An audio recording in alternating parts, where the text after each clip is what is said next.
Bye, Georgia. So we hit that bridge. Terrified right now.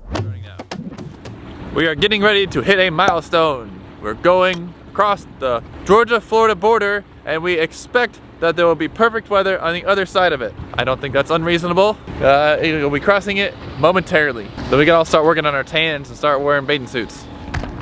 Right? Right. We expect that as soon as we cross the border, we will have perfect weather. Yeah, it's gonna get like 10 degrees warmer just like that. And out come the bikinis and swimsuits.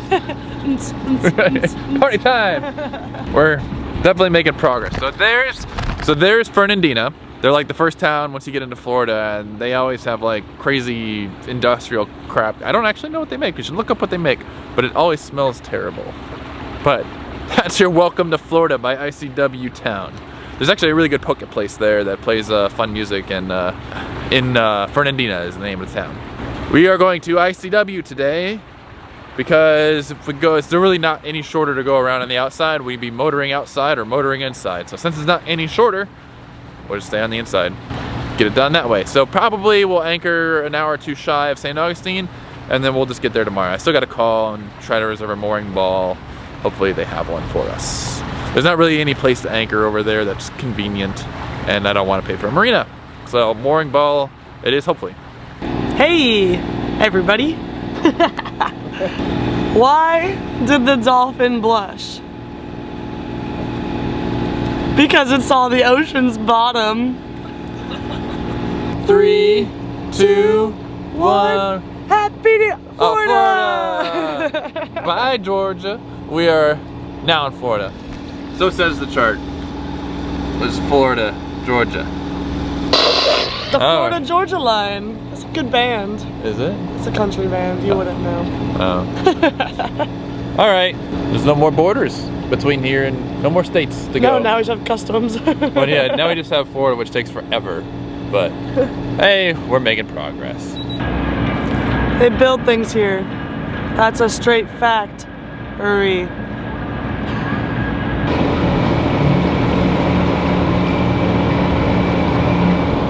So we hit that bridge. It said 62.5 feet, and we only do 60, but there's a net hanging down that I guess was low enough to grab our wind anemometer, tear it off. I don't think there's any other damage because the mast was clear. It just, this stuff got caught on the netting under the bridge, which sucks because I'm sure this is a couple $100. Yeah, we'll be in St. Augustine, so we don't need to do any sailing. We don't have any wind speed or direction right now, but we'll be in St. Augustine for a week, so I'm sure we can get a new one and fix it, but it's really annoying. It's a little shaky too. It's like, something bad's happening. We just don't know how bad it is. Yeah, you could definitely tell, like looking at the bridge, the net was like drooping a little bit, but didn't expect to like be that close. So we're also really high enough. It's a really high tide right now, like an abnormally high tide. There's a coastal flooded statement, so I figured it would ping, ping, ping, ping. I didn't figure it'd grab and tear off. Like, yeah. There's a white thing came down too. I thought I heard something go in the dinghy. We're backing up. That bridge said 62 feet, which is pushing it apparently, because 62.5 tore off our anemometer, and we just don't want to deal with that again. I was gonna go through slow, but I couldn't go through slow because the current was so hard, and it was drifting sideways. So we're just gonna back out here, find somewhere safe, and wait for the tide to go down. It's almost slack tide, and then it should start ebbing, but we don't need to go through with just a couple inches to spare on our mast. So we anchored temporarily, just a short anchor, short scoped, just to wait for this tide to go through. I think we're all a little bit shaken after like almost losing the mast. The mast didn't actually hit, it just shook a little bit. It was no harder than like kind of a jibe. I mean, the jibes are honestly more violent than that was the tearing off of the wind meter. But we looked it up on Ray Marine and it's like a $500 part.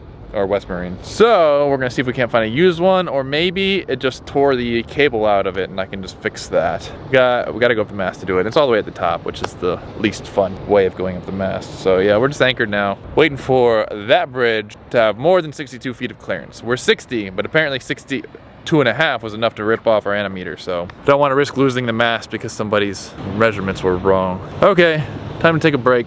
Keep on working. That?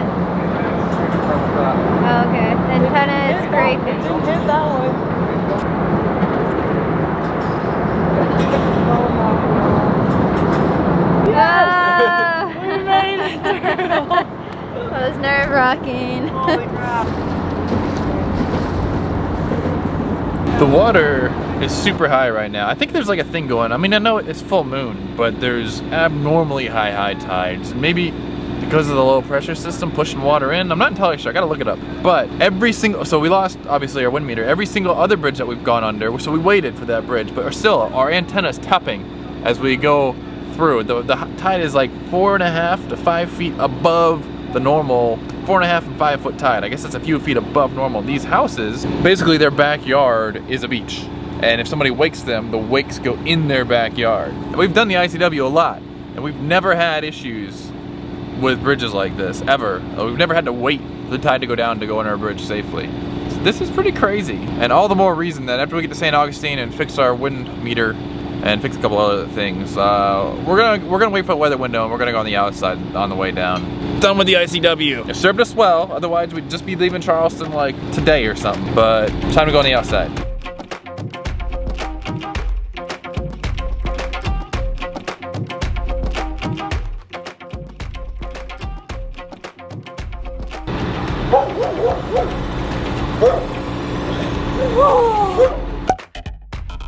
You meeting the Florida dogs?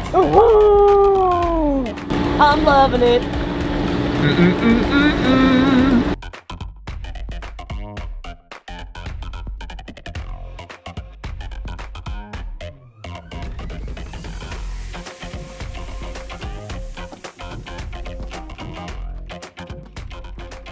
It's the end of the day. The sun's going down. The anchorage is just 3 miles away, so we won't have to go that far in the dark. It's really pleasant. It's still like mid-60s outside. Tomorrow we'll get to St. Augustine. I've got a mooring ball reservation, and we will go up the mast as soon as we can to see what we gotta do, what got broke. So we gotta fix things, but if I can fix it myself, I'd rather fix it myself than spend $300-400 bucks on something. Kelsey's going up the mast for the first time. Oh my god, I'm scared shitless. I've jumped out of 5 airplanes and I am terrified right now. This is the first thing we do when we get to St. Augustine. Okay, here I go.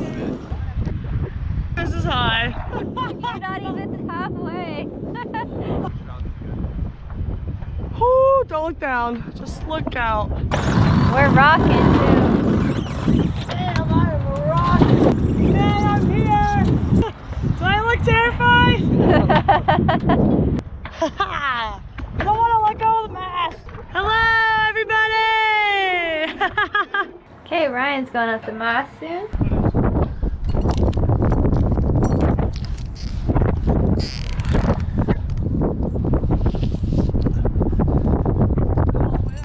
Yeah. Okay, I'm here. Let's see. Oh, so snap the plate right here. This is bent. There we go. Ryan is on top of the mast to see what our wind anemometer, I think I said that right, is going on with that. See if it's easily replaceable, or if we can rig it a little bit, or if we need to buy a whole brand new one. So he's up there sorting it out, and I'm down here making sure he doesn't fall. And obviously you can tell I'm doing a great job because I'm talking to you guys. All right, gotta go. Holding on for dear life. Chee-hoo!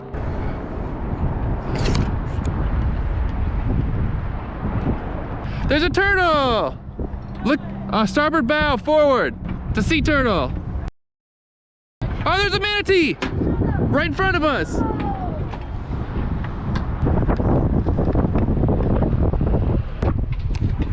Haha! The broken piece plugs in, which is good because that helps make things easier.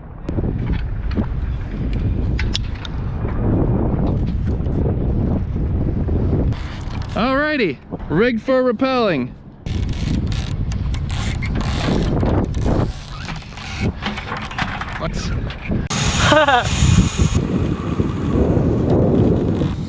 And he sticks the landing. Have a good night, y'all. See you in the next video. Say bye.